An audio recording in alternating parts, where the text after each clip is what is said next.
Our next two episodes are actually a two-parter, the first since the events that closed out Season 2 and started Season 3.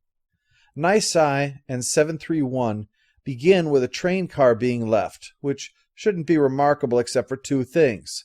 There's a satellite dish on the top, and this is the X-Files, not Thomas the Tank Engine.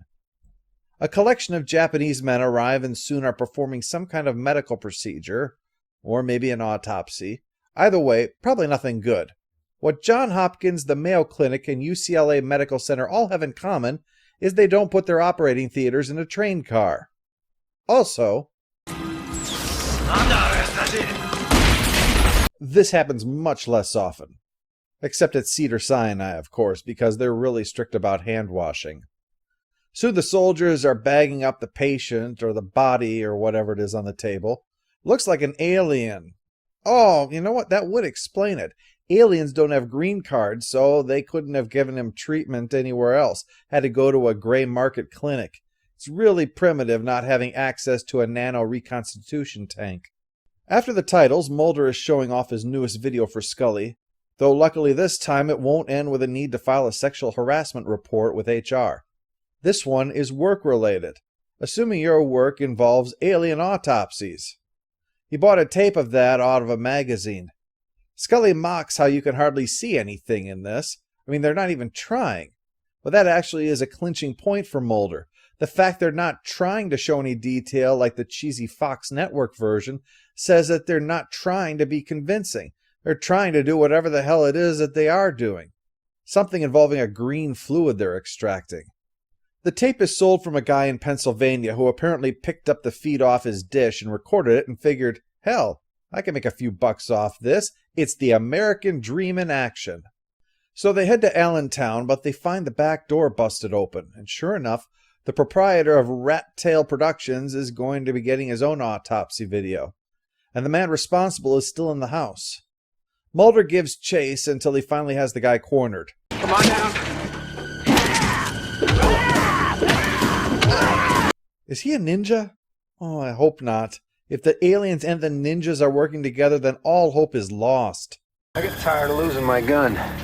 Here's why that is a great moment. First, because the show winks at the tendency for that to happen. Second, because the line itself is amusing. And third, because the bit not only serves those purposes right now, but it establishes early on that Mulder carries two guns around, so that in the later part of episode 2, we know where the second gun comes from. It's an actual Chekhov's gun. Nicely done, X-Files. Mulder brings him to the local police station, but there's no interpreter. There is, however, a Skinner available. He's here because the guy Mulder arrested is a high-ranking diplomat. And while they're not going to sweep this under the rug, they're not pulling the ridiculous diplomatic immunity card, thankfully. Well, because there is a potential diplomatic aspect to it, though, it's going to be handled by another group in the government. For some reason, they don't think the agent who believes in psychic powers, aliens, and demons is the one that they want on the international stage. Go figure. Well, Mulder is unhappy that they once again are being told to just forget about the whole thing. But he obeys. In fact, he is so forgetting that he even forgot that he took a case off the suspect. And oh look, there's a bag in the back of my car that I don't remember putting there. How odd. I'll have to be careful and not accidentally trip and drop it in front of a babbling Japanese translator. The case contains satellite photos of ships at sea, and a list of people in Allentown who are members of a society for alien abductees. Scully's going to stay the night so that she can look into that, while Mulder heads back to Washington to make it look like he's acquiescing. Although what he really wants to do is show these pictures to the best experts that money can buy. Just gotta love them German optics. But since he already blew $29.95 on that video, it looks like these are the best that what money is left can buy. They identify the satellite as being Japanese, tracking a ship that was scouting for a Japanese sub from World War II, before heading from the west coast to Virginia, which I probably shouldn't have to tell you is the long way to get back to Japan. Oh, as for our murder suspect,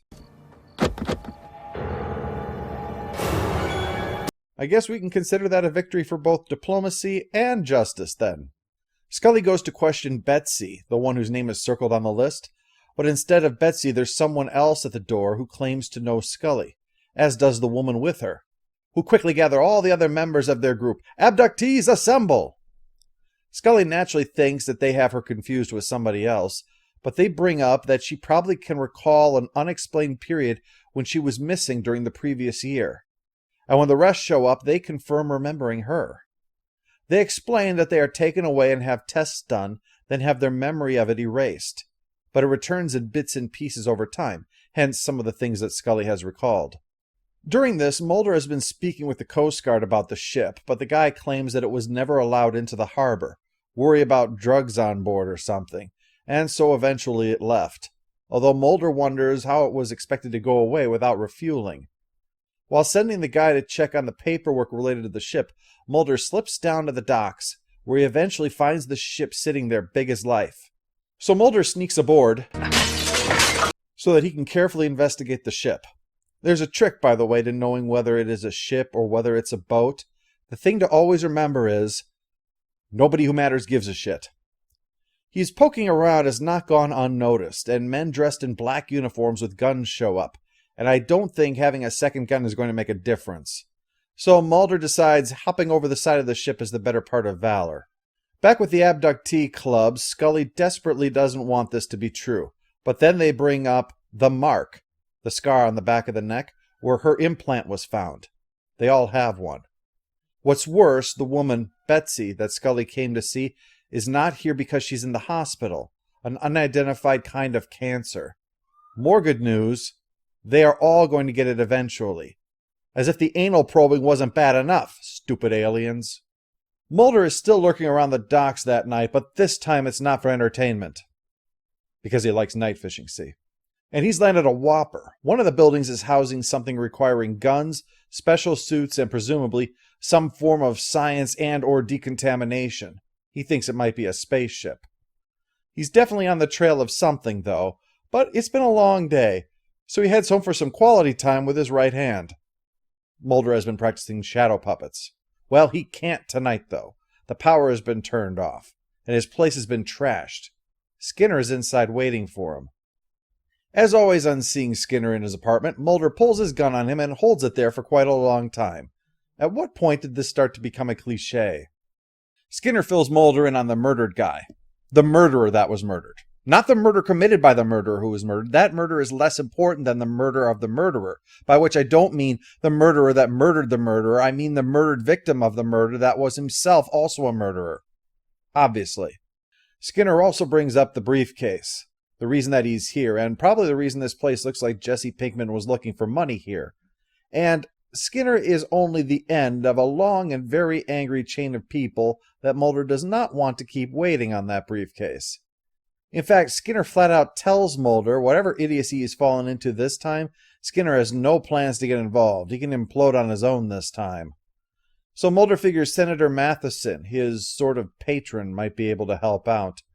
But he says turning in the pictures and letting the chips fall where they may is the best choice.